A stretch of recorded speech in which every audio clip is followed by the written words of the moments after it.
2025 भर्तियों का वर्ष आज ही सुनिश्चित करें अपना सिलेक्शन और डाउनलोड करें तैयारी कर लो ऐप। मैं आप सबके माध्यम से राजस्थान सरकार को, राजस्थान के मुख्यमंत्री जी को खास तौर पे आपके माध्यम से आग्रह कर रहा हूं कि राजस्थान के जितने भी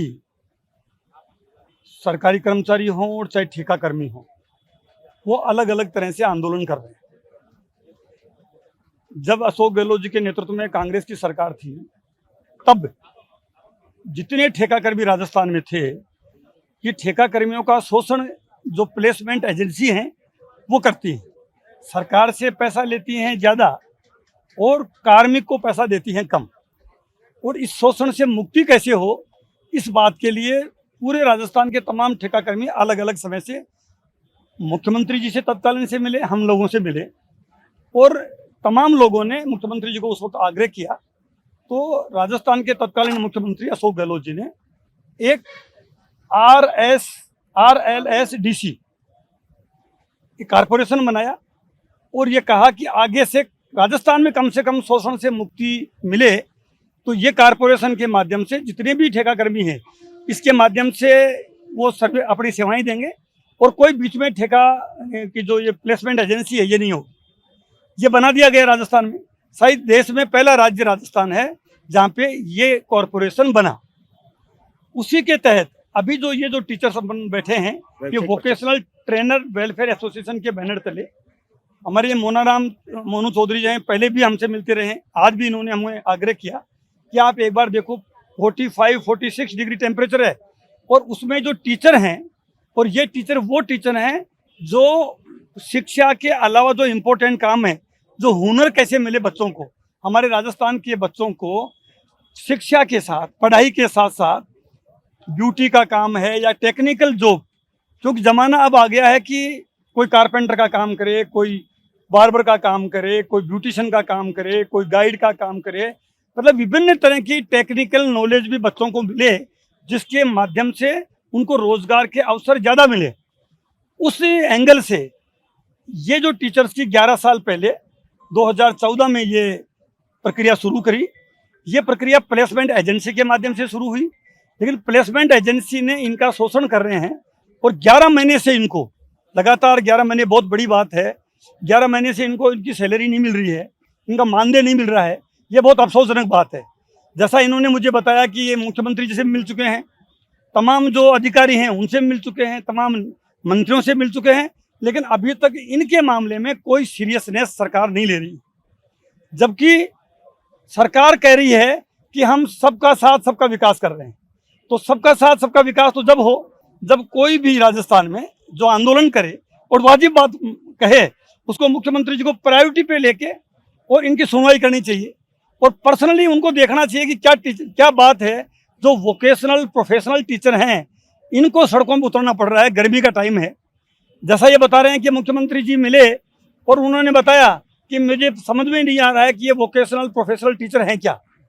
तो समझ में तो जब आए जब वो समय निकाले खुद और 10 मिनट 15 मिनट वो देवें, इनके साथ बैठे चर्चा करें, इनकी प्रॉब्लम फिर दूर हो न हो वो बात की बात है। एक बार ऐसा टाइम इनको देवें 10 मिनट 15 मिनट और पूरी बात इनकी सुने और जो संबंधित अधिकारी है, DOP वाले हैं, एजुकेशन डिपार्टमेंट के हैं, उन संबंधित अधिकारियों को साथ लेके बैठें कि इनकी बात क्या है, बात इनकी वाजिब लग रही है। इनका जो मांग पत्र है, कितना वाजिब मांग पत्र है। ये कह रहे हैं कि सैलरी और मानदेय से संबंधित में अन्य राज्य में कार्यरत व्यावसायिक प्रशिक्षण के अनुरूप राजस्थान के टीचरों की सैलरी 10 महीने से अभी, यानी हर 10 तारीख से पहले इनको सैलरी मिले, ये इनकी वाजिब मांग है। दूसरा कह रहे हैं महिला जो साथी है, जो महिला टीचर हैं, उनको मातृत्व अवकाश, पुरुषों को पितृत्व अवकाश और इमरजेंसी कंडीशन में मेडिकल लीव को शुरू किया जाए। ये जब राजस्थान के कर्मचारियों को मिल रही है, इनको क्यों नहीं मिले। और वैसे भी ये ह्यूमन राइट का ज़माना है। महिलाओं को जब खुद मोदी जी कह रहे हैं कि मैं महिलाओं के लिए आरक्षण ला रहा हूँ, महिलाओं के लिए रात में बिल ला रहे हैं, तो फिर इन महिलाओं को मातृत्व अवकाश तो देना ही चाहिए। तीसरी बात ये कह रहे हैं कि प्रत्येक फाइनेंशियल ईयर में इनकी सैलरी में 10% की वृद्धि की जाए। बात वाजिब है। जब महंगाई बढ़ती है, आप अगर महंगाई का इंडेक्स देखेंगे तो महंगाई 10% से ज़्यादा बढ़ती है। ये तो मानदेय बढ़ोतरी कर रहे हैं कि हर साल हमको 10% बढ़ाया जाए। चौथा ये बात कर रहे हैं कि 18-19 में कार्यरत जो 11 महीने का बकाया इनका पड़ा है लंबित पे, जो ड्यू है सरकार के खाते में, सरकार ये कह रही है कि हमारे पास फाइनेंशियल प्रॉब्लम है। अब आप बताओ, जब गहलोत साहब मुख्यमंत्री थे, सरकार हमारी थी, तब फाइनेंशियल प्रॉब्लम तो कभी नहीं आई। तो अब तो 1.5 साल हो गया आपको, अब तो 1.5 साल में फाइनेंशियल मैनेजमेंट तो ठीक करो।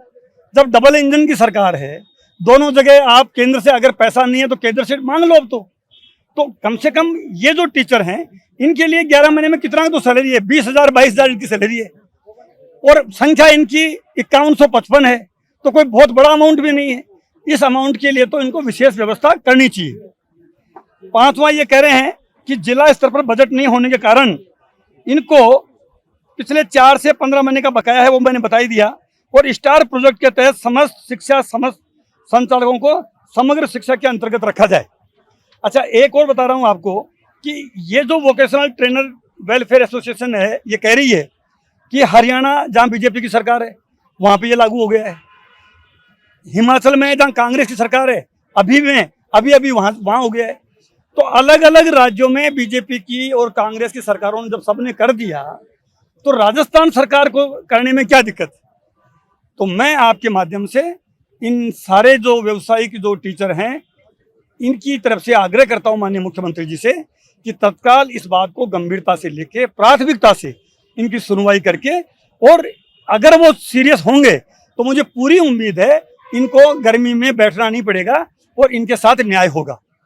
अगर मुख्यमंत्री जी इस पे कार्रवाई नहीं करते हैं तो अभी तो ये बहुत कम संख्या में है आगे, और आपको पता है, जैसा ये बता रहे हैं कि एक टीचर की तो मौत हो चुकी है, सुसाइड कर लिया है, आत्महत्या कर ली है। तो एक भी आदमी अगर इस बात से आहत होकर अगर सुसाइड करता है तो ये सरकार के ऊपर बहुत बड़ा धब्बा है। तो मैं यही कहूंगा कि आगे कोई ऐसी घटनाएं नहीं घटे, ऐसी दुर्घटनाएं नहीं हो।